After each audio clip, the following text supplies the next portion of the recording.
మీరు ఎలాంటి బిజినెస్ చేస్తున్నా ఏఐ టూల్స్ ద్వారా మీ బిజినెస్ ని డబుల్ చేసుకోవచ్చు. జస్ట్ 49 రూపీస్కే ఏఐ టూల్.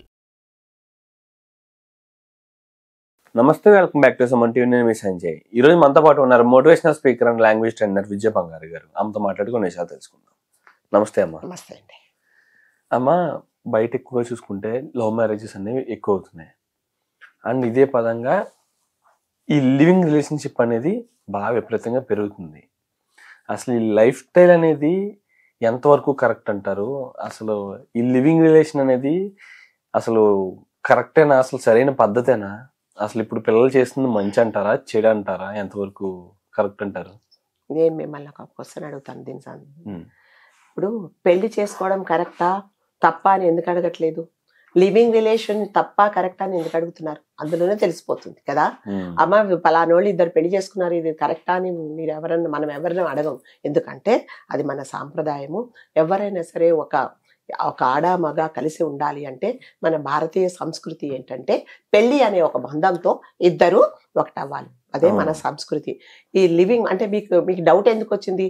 అమ్మ ఇది కరెక్టా కాదా అంటే తప్పు కాబట్టే మీకు అనిపించే నన్ను అడిగారు. అమ్మ వీళ్ళు పెళ్లి చేసుకున్నారు, వీళ్ళు తప్పు చేశారా కరెక్ట్ చేశారా అని ఎవ్వరు అడగరండి ప్రపంచంలో. అంటే అమ్మ ఇప్పుడు ఎలా అంటున్నారంటే యూత్ సంథింగ్ ఇప్పుడు చూసుకున్న వెంటనే అంటే కలుసుకున్న కొన్నాళ్ళు ప్రేమని పెళ్లి చేసేసుకుని విడిపోయే కన్నా, లేదా సంథింగ్ పెద్దలు చూసిన పెళ్లి వాళ్ళు చూసారని మా అభిప్రాయాలు కలవకుండానే పెళ్లి చేసుకుని తర్వాత గొడవలు పడి విడిపోయే కన్నా ఈ ముందే లివింగ్ రిలేషన్షిప్ లో ఉండి ఒకళ్ళని అర్థం చేసుకుని పెళ్లి చేసుకుంటే మా బంధం స్ట్రాంగ్ ఉంటుంది అన్న టైప్ లో మాట్లాడుతున్నారు. మీ పాయింట్ కే వస్తున్నా. సరే, మీరు అన్నట్టుగా, ఎందుకంటే మీరు కూడా యూత్, మీకు కూడా పెళ్లి కాలేదు కాబట్టి సో మేమందరం పాత తరం వాళ్ళము. మాదంతా మా పద్ధతులు, మా మాటలన్నీ పాత చింతకాయ పచ్చడి ఉండొచ్చు.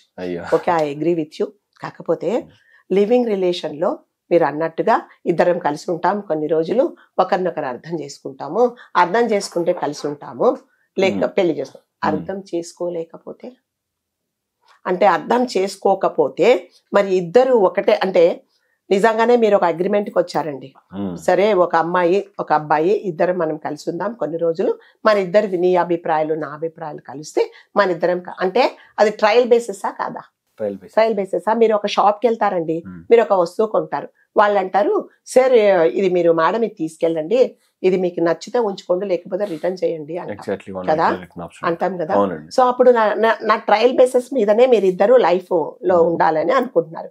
మీకు అదే చూడండి, అదే కొన్నారనుకోండి, ఇది రిటర్న్ ఉండదు, ఓకే ఇది మీ నచ్చినా నచ్చకపోయినా ఇప్పుడే డిసైడ్ చేసుకోండి అంటే మనం పలు విధాలుగా దాని కిందేసి పైనేసి ఓపెన్ చేసి అన్ని చూసి ఇది పర్ఫెక్ట్ ఉంటేనే నేను తీసుకుంటా, లేకపోతే నేను తీసుకున్నాను, ఎందుకంటే ఇది నేను రిటర్న్ తీసుకోను కాబట్టి. సో ఇప్పుడున్న సందర్భాల్లో ఆ వారం రోజులు సంథింగ్ రిటర్న్ ఆప్షన్ వారం రోజులు 1 వీక్ ఉంటే ఆ 1 వీక్ దాన్ని యూజ్ చేసి రిటర్న్ పెట్టిన వాళ్ళు కూడా చాలా మంది ఉంటారు. దాంట్లో ఏం లోపాలు ఉన్నాయి? ఓ చిన్నది పొరపాటున మీరు ఒక బల్బ్ తెచ్చుకున్నారండి, వాడు మీకు టెస్ట్ చేసి ఇస్తాడు, మా సార్ వెలుగుతుందా ఇంటికి వెళ్ళాక అది మీరు అంటే కనెక్షన్ ప్రాబ్లము లేకపోతే వోల్టేజ్ ప్రాబ్లం ఉంటే అది వెలగదు, వెంటనే తీసుకెళ్ళి రిటర్న్ చేస్తారు, మీరు పెట్టుకోరు, ఎందుకంటే రిటర్న్ ఆప్షన్ ఉన్నది కాబట్టి. లివింగ్ రిలేషన్ కూడా అంతే అన్నమాట. నాకు ఏ మాత్రం నచ్చకపోతే మీ ఆప్షన్ ఏంటంటే నేను రిటర్న్ చేస్తా అంటే ఈ ట్రయల్ బేసిస్ లో ఇది ట్రయల్ బేసిసే కదా.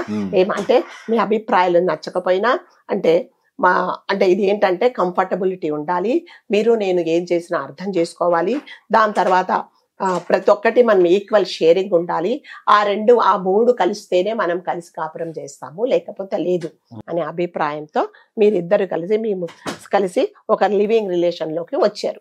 ఓకే, వచ్చిన తర్వాత ఒకరి మీద ఒకరికి ఎంతవరకు హక్కులు ఉంటాయండి? ఓకే, అంటే ఏంటంటే ఇద్దరు కలిసి ఉంటారు, ఇద్దరు కలిసి అంటే ఐఎమ్ సారీ టు సే మీ ఇద్దరు కలిసి వచ్చినప్పుడు ఒకటే రూమ్ లో ఒక మగ ఆడ కలిసి ఉన్నప్పుడు అంటే మీ ఇద్దరి మధ్యలో ఫిజికల్ రిలేషన్ ఉండదు అని ఎవరైనా గ్యారెంటీ రాసిస్తారా? ఉంటుందా? ఉండదండి, అది ప్రకృతి అంతేనా. ఒక ఆడ మొగ ఇద్దరు ఇష్టపడిన వాళ్ళు కలిసి ఒక చోట ఉన్నప్పుడు కంపల్సరీగా అది జరుగుతుంది. మరి జరిగాక మరి దాని తర్వాత ఒకవేళ మీ ఇద్దరు ఒకరికొకరు నచ్చకపోతే మరి మీరు బయటికి వెళ్ళిన తర్వాత వేరే పెళ్లి చేసుకుంటారా? ఓకే సరే చేసుకుంటారే కప్పిపుచ్చి అనుకోండి. మరి అమ్మా నువ్వు ఎక్కడున్నావు అంటే అమ్మా నేను ఒక ఫలానా అబ్బాయితో ట్రయల్ బేసిస్ లో కలిసి ఉంటున్నాను అంటే మీ అమ్మ నాన్న ఒప్పుకుంటారా? ఏ తల్లి తండ్రి ఒప్పుకుంటారా? కింద కామెంట్స్ చేయండి. పర్లేదు మా అబ్బాయి కానీ మా అమ్మాయి కానీ వేరే వాళ్ళతో కలిసి ఉన్నా మాకేం పర్వాలేదు, వాళ్ళ తర్వాత నచ్చితే మేము పెళ్లి చేస్తాం, లేకపోతే విడిపోతారు, మాకేం ప్రాబ్లం లేదు, ఇద్దరు కలిసి ఒకే చోట ఉన్నా కూడా మాకు ప్రాబ్లం లేదని ఏ తల్లిదండ్రులు చెప్తారండి? అంటే ఇప్పుడు ఇది ఏం చేస్తున్నారు? తల్లిదండ్రులకు చెప్పకుండానే కదా మీరు చేస్తున్నారు. అంటే ఎవరైనా సరే ఒకరికి చెప్పకుండా ఒకరిని చేస్తున్నారంటే అందులో తప్పు ఉన్నట్టే కదా. మరి తప్పు అని మీకు తెలిసినప్పుడు మీరు ఎందుకు దీనికి ఆప్షన్ చేస్తారు? మీరు కలిసి కాపురం చేస్తారు, కలిసి ఒకరికొకరు తినిపించుకుంటారు, ఒకరికొకరు షేర్ చేసుకుంటారు, ఒకరు వాళ్ళు ఒకరు పడుకుంటారు, ఇంకా ఇంకా ఏవో పనికిరాని పనులను చేస్తారు. ఆ పెళ్లి అనేది మీకు ఎందుకు ప్రాబ్లం? ఎందుకంటే మీకు బాధ్యతలు అవసరం లేదు, ఇద్దరు మిగతా లైఫ్ అంతా ఎంజాయ్ చేస్తారు, కానీ అది వద్దు. సరే, ఇద్దరు మీరు అన్నట్టుగా ట్రయల్ బేసిస్ లో తెచ్చుకున్నారు, గ్యారంటీ పీరియడ్ లో అది సరిగ్గా పనిచేయలో తీసుకెళ్లి రిటర్న్ చేశారు. అట్లానే అబ్బాయికి అబ్బాయి నచ్చలేదు, వెళ్ళిపోయారు. ఓకే, బ్రేకప్ అనుకున్నా, నీ పద్ధతులు నాకు నచ్చలేదు, మా ఇంటి పద్ధతి ఏమో పొద్దున్నే తెల్లవారుజామున 6ంటికి లేచేది, నువ్వేమో 11 గంటలకు లేస్తున్నావు, ఈ ట్రయల్ బేసిస్ లో నువ్వు నాకు నచ్చలేదు. ఒక పెళ్లి చేసుకున్నాక నాకన్నా తనకి ఈ అబ్బాయికి నాకన్నా ముందు ఇంకొక అమ్మాయితో సంబంధం ఉంది, లేదా ఈ అమ్మాయికి నాకన్నా ముందే ఇంకొక అబ్బాయితో సంబంధం ఉంది అని వాళ్ళకి తెలిస్తే వాళ్ళ పరిస్థితి వాళ్ళు ఎలా ఫీల్ అవుతారు? అదే నేను మీకు చెప్తున్నా.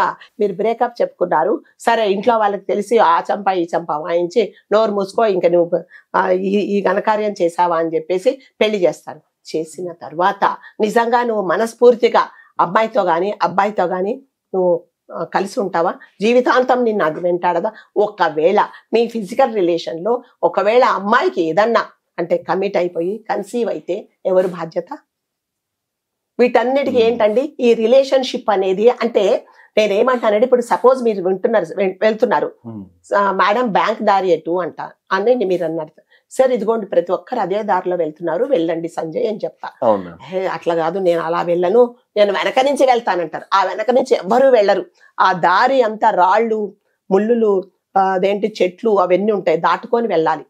అంటే జనరల్ గా మీరు ఇలా వెళ్తే సేఫా, అలా వెనకకి తిరిగి ముళ్ళులు దారులు గుచ్చుకుంటూ వెళ్తే సేఫా? ఇది కూడా అంతే. పెళ్లి చేసుకుంటే అంటే రేపు పొద్దున అంటే పెళ్లి చేసుకున్న వాళ్ళందరూ కలిసి కాపురం చేస్తున్నారా, రావట్లేదా, మనస్పర్ధలు వస్తున్నాయి, కానీ అట్లీస్ట్ మీకు ఎవరైనా తల్లిదండ్రులకైనా తెలుస్తుంది కదా, తల్లిదండ్రులనే సపోర్ట్ చేస్తారు కదా. ఇందులో మిమ్మల్ని ఎవరు సపోర్ట్ చేస్తారు? మా సావిత్రి, సీతాదేవి, ద్రౌపది ఇలాంటి మహాపతివ్రతలను చూసిన స్థలం అమ్మ ఇది భారతదేశం. కానీ ఇలాంటి చోట ఇలాంటి లైఫ్ స్టైల్ ని తీసుకురావడం, అసలు అమ్మాయిలు ఏ ఉద్దేశం అనుకుంటున్నారు, అబ్బాయిలు ఏ ఉద్దేశం అనుకుంటున్నారు, అసలు ఇలాంటి ధోరణికి ఎలాగ ఏ విషయాలు ప్రభావితం చేస్తారు? అంటే అందరూ అంటే మనం అంతా అంటే విదేశీయులందరూ మన సంస్కృతి, మన భారతీయ సంస్కృతి అంటే వాళ్ళు మనని అనుకరిస్తుంటే మనం ఏం చేస్తామంటే అదే, ఇది మన సంస్కృతి కాదండి. పెళ్లి కాకముందు ఒక అమ్మాయి అబ్బాయి కలిసి ఉండడం అనేది మన సంస్కృతి కానే కాదు. సో అది మనం అడాప్ట్ చేసుకున్నాం. సో అందరూ వెళ్లే దారిలో వెళ్లకుండా నేను వేరే దారిలో వెళ్తాను అంటే కాన్సిక్వెన్సెస్ ఇలాగే ఉంటాయి. రేపొద్దున నిజంగానే అమ్మాయి కన్సీవ్ అయిపోయిన తర్వాత ఆ పుట్టేవాడికి అయితే నువ్వు కొత్త పెళ్ళైన తర్వాత నేను 4 నెలల కడుపుతో ఉన్నాను, నేను నిన్ను పెళ్లి చేసుకుంటే ఎవరు కూడా ఒప్పుకోరు. మరి వాడిని ఏం చేస్తారు కదా? అంటే వాళ్ళకి ఎటువంటి ఐడెంటిఫికేషన్ లేకుండా ఎక్కడో వదిలేసినప్పుడు వాడు ఏం చేస్తాడు? ఒక సోషల్ యాక్టివిటీ అంటే యాంటీ సోషల్ యాక్టివిటీ చేసి ఇలాంటి పనులు చేసి మళ్ళీ అది కూడా మనకే భారం కదా. అంటే ఎటువంటి డిసిప్లిన్ లేకుండా పెంచితే అట్లాగే ఉంటారు కదా పిల్లలు. ఓకే, పోనీ కన్సీవ్ కాలేదు, ఆ అబ్బాయికి చాలా ఇష్టపడ్డ అమ్మాయి అంటే ఎలాగైనా ఈ అమ్మాయి పొరపాట్లు ఉన్నా కూడా నేను భరిస్తాను, ఈ అమ్మాయితో నా లైఫ్ అంతా నేను ట్రావెల్ చేస్తాను అని అబ్బాయి ఒక డెసిషన్ తీసుకున్నప్పుడు ఏమవుతుందంటే ఈ అమ్మాయి ఏంటంటే నాకు అట్లాంటి ఫీలింగ్స్ లేవు నీ మీద, నీ పద్ధతులు నాకు నచ్చలేదు, ఓకే మీకు ఒక చెల్లి ఉంది, నాకు ఆడపడుచులు ఉండకూడదు, నీకు అమ్మగారు ఉన్నారు, నాకు అత్తగారు ఉండకూడదు, నేను కలిసి ఉండడం కుదరదు అని అమ్మాయి చెప్పినప్పుడు నిజంగా అబ్బాయి మనస్ఫూర్తిగా ఈ అమ్మాయితో నేను ట్రావెల్ చేయాలనుకున్నప్పుడు అబ్బాయి బాధపడతాడా? బాధపడడా? ఎవరైనా ఇరువైపులా ఎటువైనా. అంటే వీటన్నిటికీ ఏంటండి కారణం ఏంటి చెప్పండి? అంటే మీరు ఒక బాధ్యత లేకుండా ఎక్కడో సంస్కృతి మీరు అడాప్ట్ చేసుకొని మీ జీవితాలు మీ గొయ్యిలు మీరే తోకుంటున్నారనమాట. ఏ తల్లిదండ్రి కూడా నాకు తెలిసి ఈ భారతదేశంలో ఏ తల్లిదండ్రి కూడా వాళ్ళ అబ్బాయి కానీ వాళ్ళ అమ్మాయి కానీ నాకు పెళ్లి చేసుకోవటం లేదు, కానీ మేమిద్దరం కలిసి 1 సంవత్సరం పాటు కలిసి ఉంటాము అంటే ఏ తల్లిదండ్రి ఒప్పుకోరు. ఒకవేళ ఒప్పుకున్నారే అనుకోండి, వాళ్ళు ఏంటంటే ఈ కాన్సిక్వెన్సెస్ కు ఫేస్ చేయడానికి కూడా రెడీగా ఉండాలి కదా. కాబట్టి లివింగ్ రిలేషన్షిప్ అనేది ఏ మాత్రం కరెక్ట్ కాదండి. మీరు మాట్లాడుకోండి, కూర్చోండి, మాట్లాడుకోండి, లేదా ఒకటే అగ్రిమెంట్ పెట్టుకోండి. ఎస్, మేమిద్దరం కలిసి ఉంటాము, ఎటువంటి ఫిజికల్ రిలేషన్ మా మధ్యలో ఉండదు.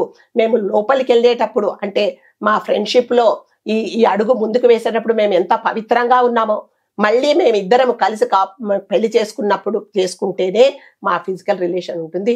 లేదు మా ఇద్దరి ఒకరి అభిప్రాయంలో ఒకరికి నచ్చకపోతే ఎంత ప్యూర్ గా వెళ్ళామో అంతే ప్యూర్ గా ఒకరికొకరు వీడిపోతామో అని ఎవరైనా చెప్తారా అండి?